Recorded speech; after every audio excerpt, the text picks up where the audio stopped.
Սիրելի հայրենակիցներ, ողջունում եմ ձեզ Եվրոմեդիա 24 ալիքի եթերում։ Շարունակում ենք մեր քննարկումները Հայաստանում տիրող իրավիճակի եւ ընդհանուր առմամբ մեզ սպասվող իրադարձությունների մասին։ Այսօր մենք կզրուցենք ԱԻՄ նախագահ Պարուր Հայրիկյանի հետ։ Բարև ձեզ, պարոն Հայրիկյան։ Բարև։ Ոնց եք։ Փառքաստուն։ Դուք միշտ ակտիվ եք, միշտ քաղաքական դաշտում եք, միշտ ասելիք ունեք։ Շատերը մտնում են քաղաքական դաշտ, մի քանի տարի հետո այն աստղերի նման, որ մի մոմենտ մի պաուժեղ հա, ասենց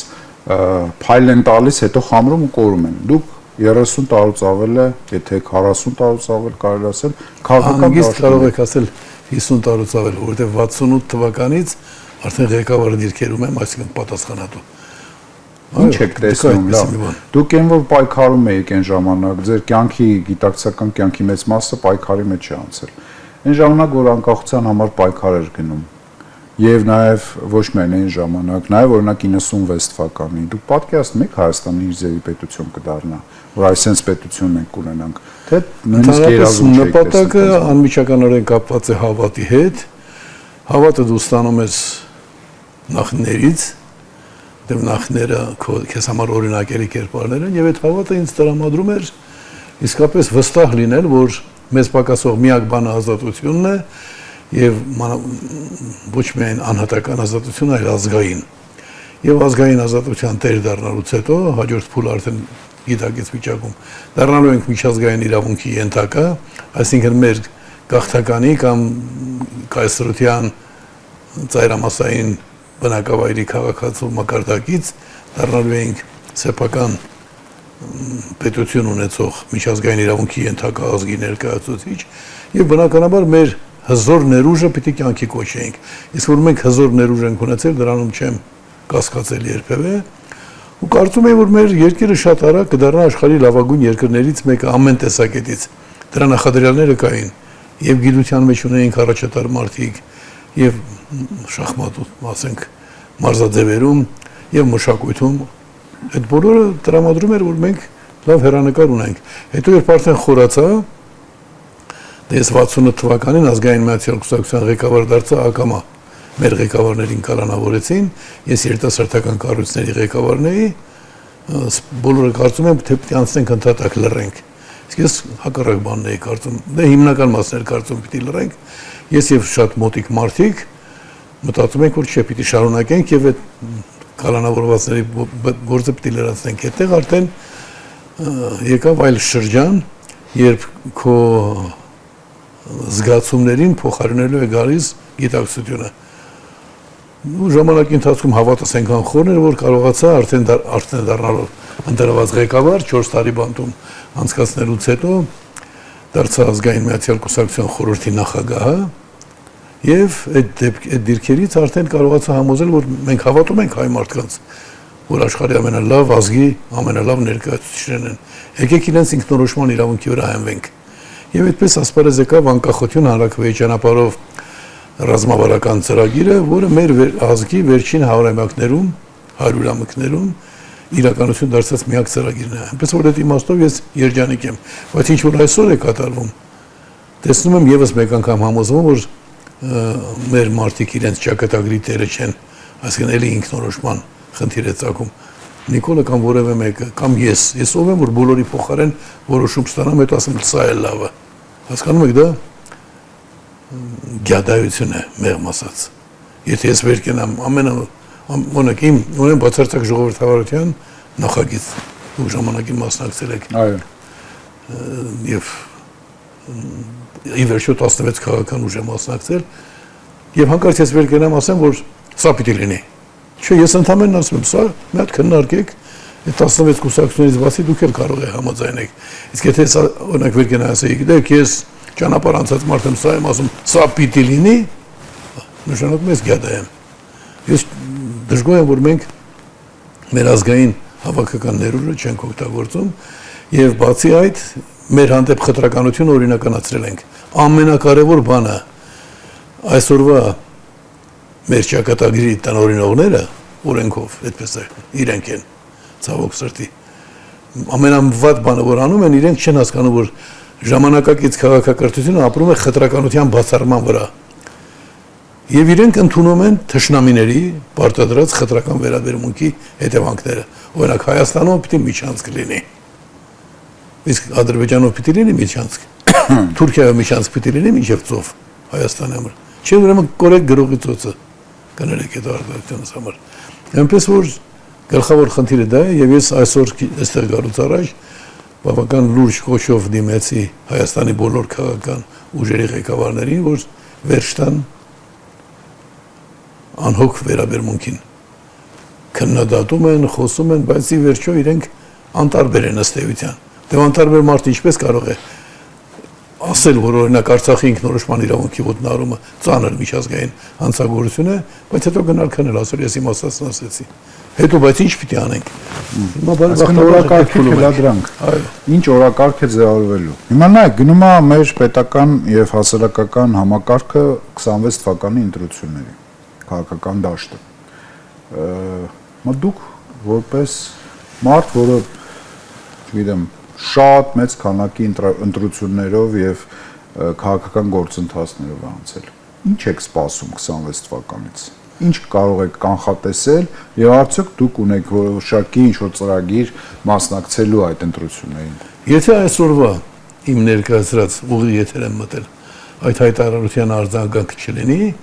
ապա մենք ոչ մի բան չի փոխվի դրական իմաստով։ Բոլոր նրանք, ովքեր որ երազում են աշխարհի ամենավատ, ամենանողկալի, ամենաեղկելի եւ ամենամեծ չափով մարդու իրավունքների դեմ ուղղված սահմանադրության պայմաններում որպես փնթին քաղաքական խայտարակությունը լավն է համարում։ Դրա համար ոտքի անել ժողովրդին ես ինչ եմ աջակցել առաջին օրերին, միայն առաջին օրերին։ Հետո ասեցի, որ սա դուխովի տեղը պիտի գրի դեբիլ։ Ասել են բոլորը դա հիշում են, այնքան մարդեր նեղվել, թե ինչ է այդպեսի բան ասիր, չէ որ ինքը լավ բան է ուզում։ Ես հասկացա, որ ինքը իր կարգախոսից մերժիր Սերժ Սարգսյանի սահմանադրությունը, դրա հետ ոչ մի կապ չունի։ Ինքը ուզում էր պարզապես այդ Սերժ Սարգսյանի ստեղծած բացասական դաշտի տերը դառնալ։ Հիմա այսօրվա իմ ելույթում ես խոսեցի դրա մասին, մասամբ, որ բոլոր նրանք, ովքեր որ ընտրության մասին են խոսում այս սահմանադրության, այս իրավիճակների պայմաններում, երբ դու մերկացնում ես վարչապետին մերկացնում ես կոռուպցիոն հանցագործություն կատարած լինելու գործողությունների մեջ։ Դրա ընդունում են 10-ից ավելի քաղաքական կուսակցություններ, հայտարարություն են ընդունում, եւ դրանից հետո ինքը շարունակում է պաշտոնավարել, դատախազությունը գործ չի կազմում, այսինքն ինքը ակնհայտորեն խախտել է։ Գիտեք, 1000 մի կասկած կա, 1000 մի քննադատություն կա, որ միայն իրեն չի վերաբերում է համակարգին, բայց կա մի դեպք, երբ կուսակցությունների մասին սահմանադրական օրենքում գրված է, որ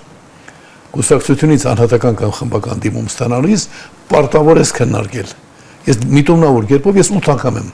այդպեսի դիմում ուղարկել մի թեմայի շուրջ միայն։ Սկսել ես սահմանադրական բարեփոխումների գործընթաց։ 3-ը մինչև սկսելն եմ գրել, պահանջելով որ ինքը սկսի, չէ որ ինքը խոստացել է մերժիր Սերժին։ Սերժի սահմանադրությունը ուրիշ ոչինչ դա էր հիմնականը։ Եվ հիմա չես անում։ Ստեղծել է հանձնաժողով, ասում եմ, ստեղծել ես հանձնաժողով, ահա քեզ նախագիծ։ Դու այլ ընտրանքները պարտավոր ես քննարկել։ Դու կարծում եք, որ սահմանադրության մեջ է մեր խնդրեմը։ Հիմնական որևէ ազգի գլխավոր խնդիրը այն բանի մեջ է, որ ինքը ունի հիմնական օրենք, թե ոչ։ Եթե ունի հիմնական օրենքի դարձյալ ունի ճգնաժամային իրավիճակ, նշանակում է հիմնական օրենքը լավը չէ։ Որովհետև հիմնական օրենքի դա անմիջական օրենք կապված է հիմնական օրենքի մեկ առաքելության հետ։ Սահմանադրությունները ընդունվում են նրա համար, որպեսզի քաղաքացիները լինեն իրավահավասար եւ իրավունք ունեն իրենց ճակատագիրը տնօրինելու հարցում, այսինքն երկրի կառավարման հարցում իրենց իշխանավոր զգալ։ Եթե այդ բանը չկա, նշանակում է սահմանադրություն, բայց հիմա առարկայորեն կարող եմ ասել, շատ հանգիստ հիմնավորել։ Սահմանադրության մեջ ասված է, որ Հայաստանը խորհրդարանական պետություն է, խուժան բառներ է խեով սկսում, գիտեք, չէ՞։ Հայաստանը խուժան պետություն է այս սահմանադրությամբ։ Աշխարհում ընդամենը մի քանի խորհրդարանական պետություն կա, առավելագույնը 10։ Բայց չգիտես ինչու, մերոնք ոչ այնքան լավ սահմանադրությունից անցում կատարեցին սրան, բայց հետին նպատակը այս սահմանադրության մեջ ասված է խորհրդարանը ընտրվում է համամասնական ընտրակարգով։ Դա նշանակում է ժողովրդի մեջ ինչպես որ բաժանված են քաղաքական հայացքները այդպեսին էլ պիտի լինի խորհրդարանում։ Հետո այդ ներկայացուցչական համամասնական կարգով ընտրված կառույցը ունի բարձվում է կայուն մեծամասնության դրույթ։ Այսինքն պարլամենտ կարող են անցնել միայն 5%-ը անցած։ Տեսեք, աշխարհի շատ երկրներում կա, իրենք շահարկում են, բայց ես բացահայտել եմ դա։ Ես որ արդեն բացահայտել եմ, դա պիտի դառնա քննության առարկա։ Ընտրություններին մասնակցած քաղաքացիները որևէ օրենքով չպետք է ներկայացված չլինեն ներկայացուցչական մարմնում։ Այսինքն, այստեղ մեկ падգամավորով պետք է ներկայացված լինի։ Գոնե այդքան է, բայց իսկ կա աշխարհում նման բան։ Չէ, չկա։ Առաջինը մենք իրար հետ հիշում եք 2000 թվականին ներկայացրեցինք եւ խորհրդարան եւ նախագահին լսեցին, չզարգացրին, բայց իրավի հիշում եք նաեւ իրենց արձագանքը, որ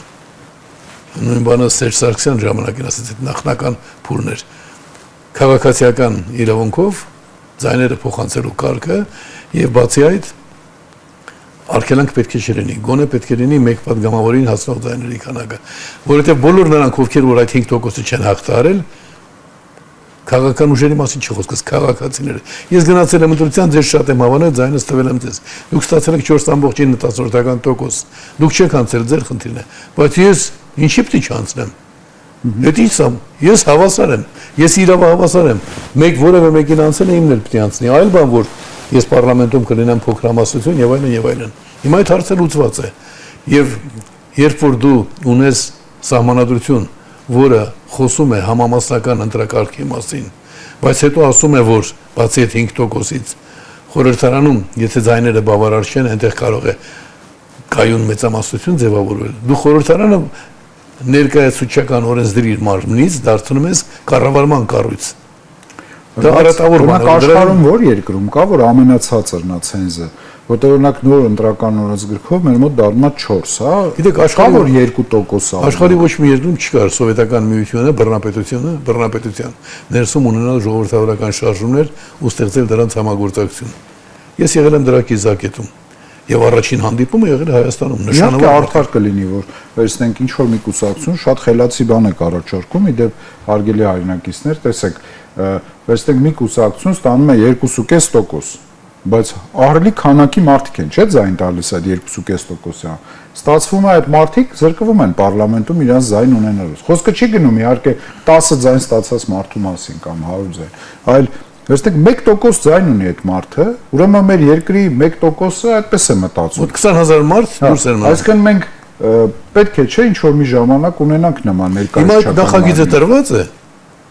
Եվ ընդհանրապես մի բան է, ես ասում եմ, ինչու՞ չես քննարկել։ Չէ՞ որ օրենքը, կոնկրետ էլ ասում եմ, կուսակցությունների մասին սահմանադրական օրենքը պահանջում է, որ պետական կառույցները կուսակցություններից դիմում ստանալիս քննարկեն։ Ուրիշ բան չեմ ասում։ Իրենք չեն քննարկում, որովհետև քննարկել եւ մերժել չեն կարող։ Դա անհարարկելի է։ Քաղաքացիների իրավահավասարությունը սահմանադրական դրույթ է։ Դե օրինակ ես իմ կողմից կարող եմ առաջարկեմ, եթե նման առաջարկ ունեք եւ իրենք չեն քննարկում, ինչպես որ ստորագրահավաք անցկացրեցին Եվրոմիություն միանալու հետ կապված, դուք կարող եք նման ստորագրահավաք նախաձեռնեք մեր քաղաքացիների կողմից եւ դնեք հանրաքվեի կամ ազգային ժողովի օրակարգին։ Բան եք ասում, բայց ի տարբերություն օրենքի, որը լուծում ունի,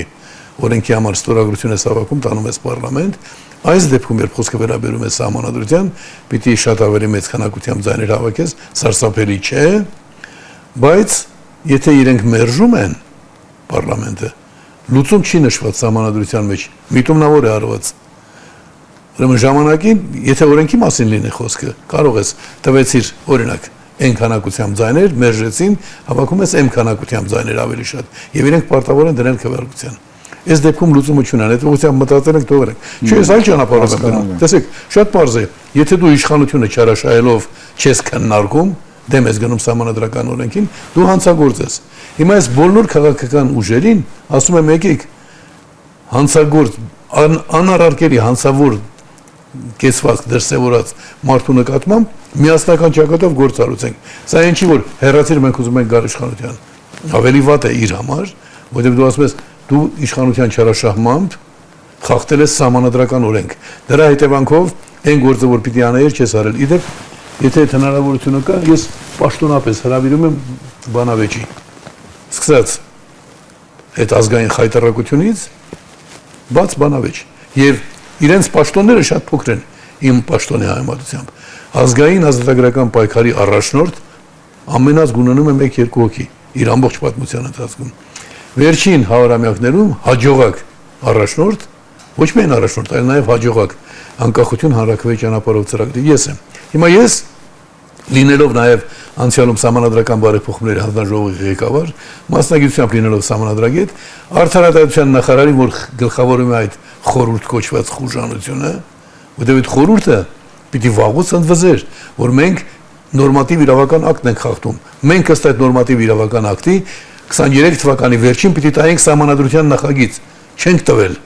Խորհուրդը պիտի ընդվզեր, ուրեմն խուժաններ են հավաքված անպատասխանատու։ Ես հրավիրում եմ Գալյան կոչվածին, որը վերջերս էլի ստեր տարածեց։ Նորմատիվ իրավական ակտում ասում է, որ դուք պետք է հայեցակարգ ներկայացնեք այսքան ժամկետում։ Հետո նախագիծ։ Սա ասում եմ, մենք արդեն գրում ենք սահմանադրությունը առանց հայեցակարգային խնդրին անդրադառնալու։ Սա մի գժանոց է դարձել։ Պատկերացնում եք նորմատիվ իրավական ակտ,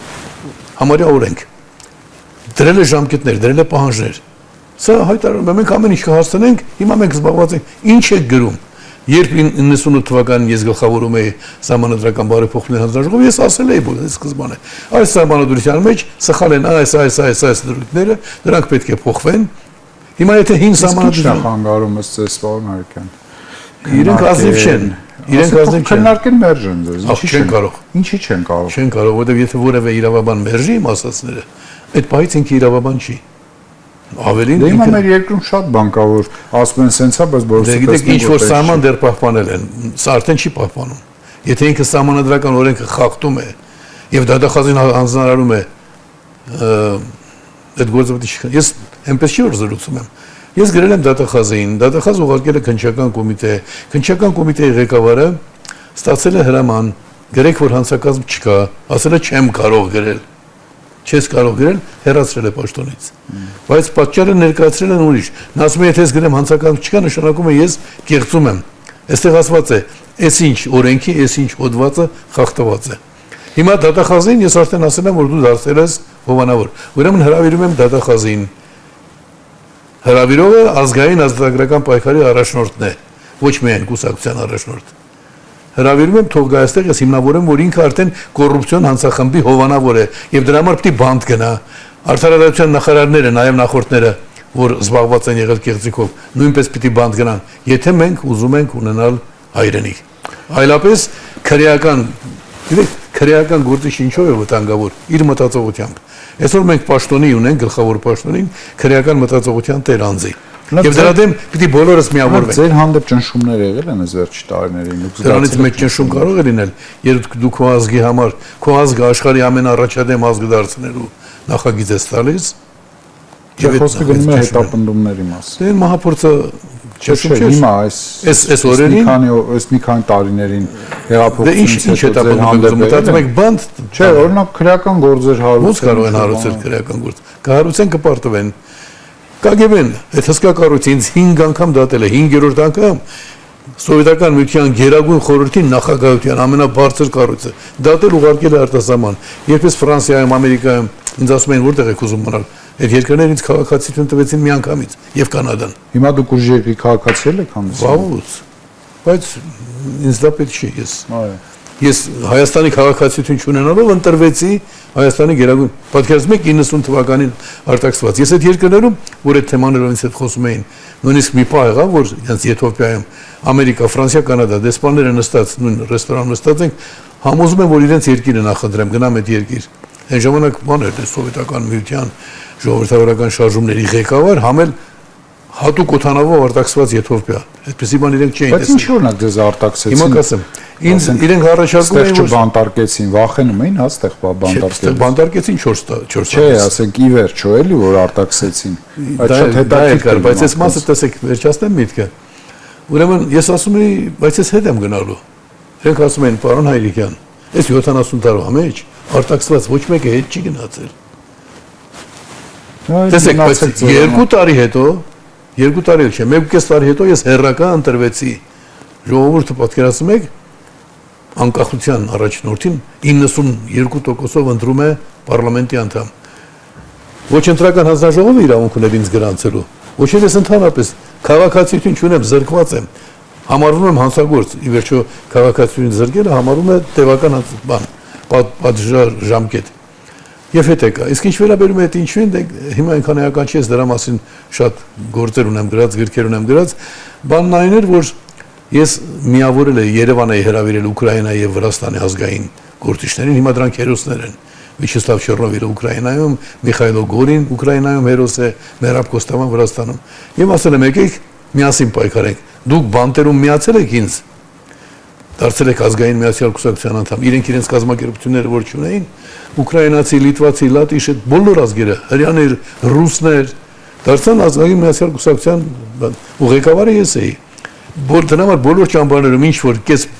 խոսք հասցնում էի, հատուկ ձևեր ունեի կապ պահպանելու, ֆանտաստիկ։ Մի օր ժամանակ լինի կպատմեմ, թե ինչպես էի KGB-ին օգտագործում, որ ինքին նամակները տանի տա։ Ինչևէ։ Հիմա այս վերջին անգամ որ կալանավորեցին 87 թվական Գորբաչովը սկսել է գլասնաց պերեստրոյկա։ Ես ակսորիս ժամկետը ինքս երկարացրի։ Սովետի պատմության մեջ մի երկու դեպք եղել է այդպեսի, որ մարդու ազատման օրն է մեր կալանավորում։ Գալիս ասում են դու պիտի գնաս, ասում են չէ, ստեղ լավ է։ Այդ մի օրվա համար, բայց ես պաշտոնական դիմում գրեցի ակսորավայրից։ Իմ ժամկետը վերջանում, ես տուն չեմ գնում, ինքս եմ երկարացնում պատիժս, հիմա ասեք, դուք որ պերեստրոյկա եք սկսել, կարող եմ ես տուն գալուց հետո անկախականների կազմակերպության բացահայտ գործունեություն անցնել։ Մինչև ձեր պատասխանը ես իմ ժամկետը երկարացնում եմ։ Գորբաչովը ուղարկեց Իրկուտսկի մարզի առաջին քարտուղարին, հանդիսավոր եկավ, դու գրել եք Կենտկոմին նամակ, ասում եմ, չէ, ես Գորբաչովին եմ գրել, նույն բանն է։ Գրել եք, ասում եմ, գրել եմ։ Ես բերել եմ պատասխանը։ Տվեք, ձեր հետ խոսելու բան չունեմ ես։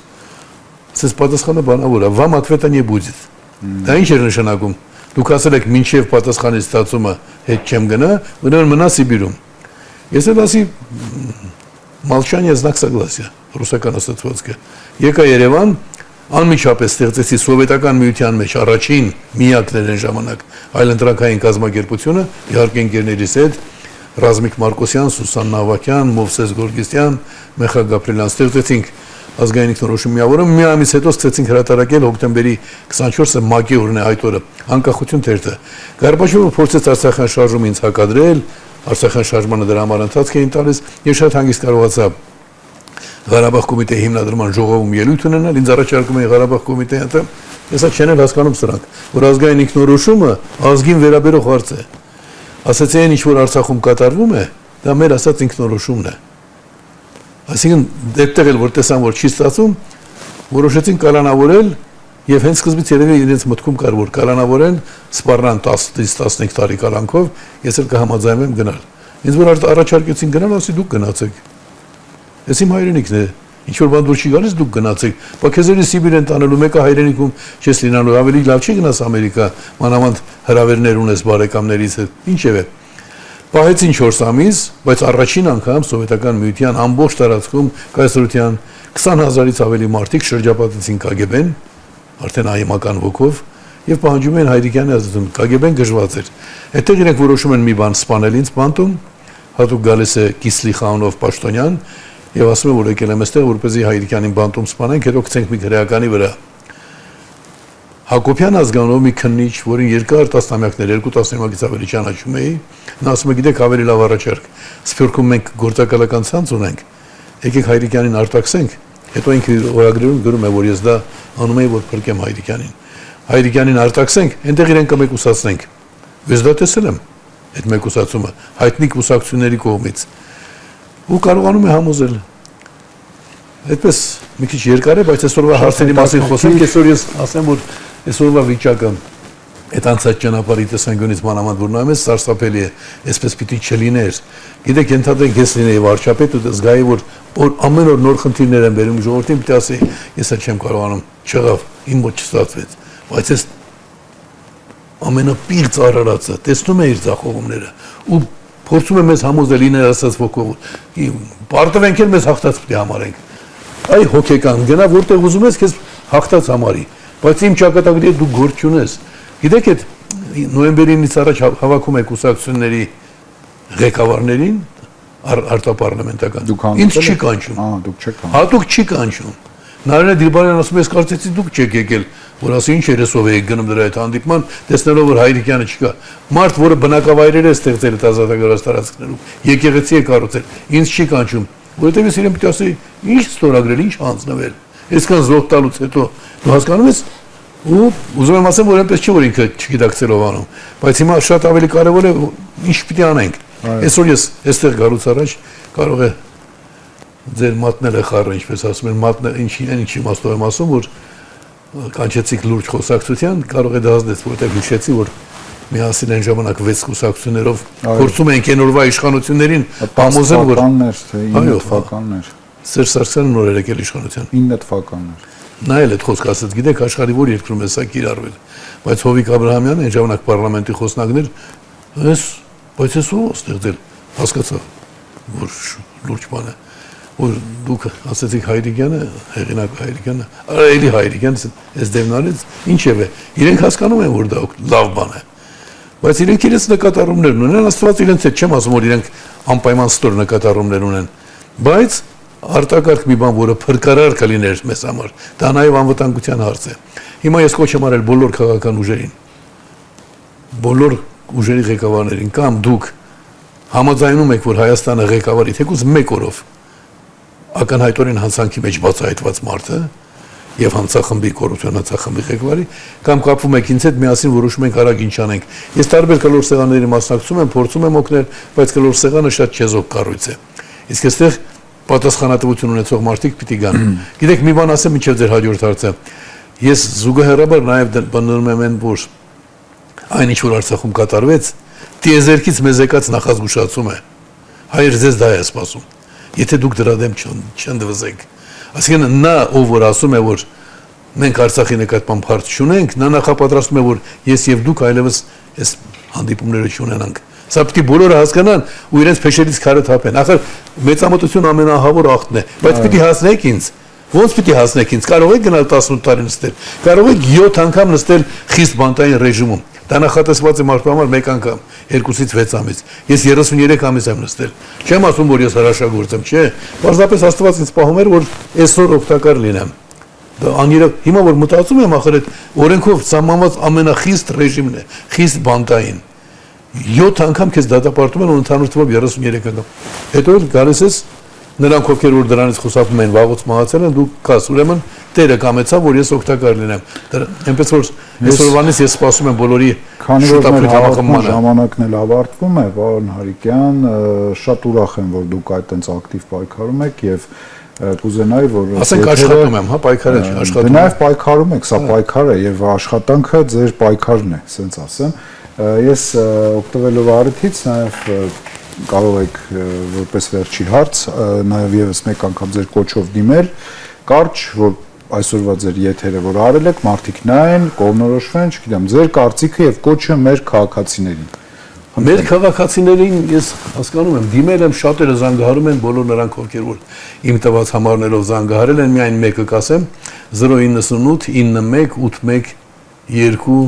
23 Այս հեռախոսահամարով զանգահարելով կարող են անմիջական կապի մեջ մտնել եւ ամեն մարդ էլ կարող է օգնել, արդեն հարյուրավոր մարդիկ զանգահարել են, բայց իմ խոսքը այսօր ուղղված է քաղաքական կազմակերպությունների ղեկավարներին, որովհետեւ կուսակցությունները դրանք այն կառույցներն են, որոնք ձևավորում են հետագա պետական համակարգը։ Այսինքն իրենք պատասխանատվություն են կորում։ Դա նման է նրան, որ եթե պետական համակարգը դա ֆուտբոլի ազգային հավաքականն է, կուսակցությունները տարբեր թիմերն են, որոնցից ամենաարդյունավետները գալիս են պետություն։ Դիմում եմ իրենց հետևյալ կոչով, լսեք, ժամանակ չունենք, ամեն օրը շարիկ է բերում։ Ես ձեզ կոչ եմ անում, կապվեք ինձ հետ, մոռացեք այդ իքական գիմնազիայի կանոնները, որ ես դրա կողքին չեմ կանգնի, մի հարցով ենք մենք այսօր համագործակցելու եւ շատ արագ։ Մեզ պետք չի, որ մեր երկիրը կառավարի անառարկելիորեն քրեական հանցագործություններ կատարած, դատարանը կհաստատի վերջնականը, բայց ես ասում եմ ինձ համար անառարկել, որովհետև պիտի քննարկել, չի քննարկել։ Եվ դրանով պետությանը հարյուրավոր միլիոնների դրամի վնաս պատճառած անձին, դա գերխնդիր է։ Իսկ ովքեր որ պատրաստվում են ընտրություններին, մաղթում են բազում ընտրություններ, հաջող ընտրություններ, բայց չի կարելի այս համակարգի պայմաններում, այս հոգեբանական եւ քաղաքական իրավիճակում խորհել ընտրություններում արդյունքի հասնելու մասին։ Շնորհակալություն։ Ես եմ շատ շնորհակալ։ Լավ է։ Եվրոմեդիա հարգելի հեռուստադիտողներ, առաջարկում եմ եւս մեկ անգամ բաժանորդագրվել մեր ալիքին, հետևել պրոյեկտ հաղորդաշարին եւ հայտնել ձեր կարծիքը, գրել մեկնաբանություններ։ Այսօրվա մեր հյուրն էր, հիշեցնեմ, ԱԻՄ նախագահ Պարուր Հայրիկյանն է, իսկ մենք կհանդիպենք։